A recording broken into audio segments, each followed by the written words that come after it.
अस्सलाम वालेकुम दोस्तों, मैं हूं हैदर अली और मेरे चैनल पे आपको खुश आमदीद। उम्मीद है आप सब खैरियत से होंगे और अल्हम्दुलिल्लाह अल्लाह का शुक्र है, जिस न्यूज़ का मेरे से सवाल किया जा रहा था और जिसका मुसलमानों को बड़ी बेसब्री से इंतज़ार था वो आ गई है। अल अरबिया न्यूज़ के मुताबिक जो हरम का काम है वो आखिरी मराहल में दाखिल हो चुका है। थर्मल कैमरों की जो तनसीब हो रही थी और इसके अलावा जो हिफाजती तदाबीर पर अमल करते हुए जो काम किया जा रहा था हरम में, उनका भी काम, वो सारा काम आखिरी मराहल में दाखिल हो चुका है।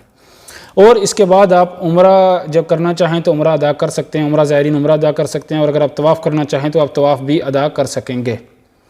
लेकिन उसकी कुछ शराइत रखी गई हैं कि 40% से ज़्यादा लोग जो हैं वो हरम के अंदर दाखिल होने नहीं दिए जाएंगे।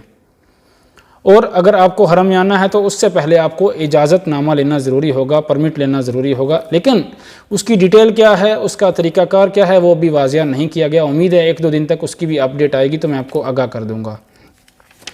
और इसके अलावा फ़ेस मास्क पहनना बहुत ज़्यादा ज़रूरी होगा। और मस्जिदुल हरम में दाखिल होने के दरवाज़ा अलग होगा और बाहर जाने के लिए अलग दरवाज़ा होगा। और तवाफ़ के लिए माज़ूर और खसूसी अफराद के लिए दूसरी मंजिल मुख्तस की जाएगी, जबकि जुमा के रोज़ सहन के मरकज़ में लोगों को तवाफ़ की इजाज़त नहीं होगी। जुमा वाले दिन वो तवाफ़ नहीं अदा कर सकेंगे। तो एक बहुत ही अच्छी अपडेट है, ये मैं आपको अल अरबिया न्यूज़ के मुताबिक अभी की अपडेट दे रहा हूँ। तो अल्हम्दुलिल्लाह अल्लाह का शुक्र है, बहुत ही अच्छी अपडेट है, बहुत ही अच्छी न्यूज़ है। उम्मीद है इंशाल्लाह कुछ दिनों तक हरम खुल जाएगा। जो ही को अपडेट आएगी, जिस दिन हरम खोला जाएगा, मैं आपको इंशाल्लाह ज़रूर आगाह करूँगा, आपको ज़रूर इसकी वीडियो फॉरवर्ड करूँगा इंशाल्लाह। तो वीडियो अच्छी लगी हो तो वीडियो को लाइक कीजिएगा, शेयर कीजिएगा और मेरे चैनल को ज़रूर सब्सक्राइब करें और बेल आइकन पर ज़रूर क्लिक कीजिएगा ताकि मेरी आने वाली हर नई वीडियो का नोटिफिकेशन आपको मिल सके। अल्लाह हाफ़िज़।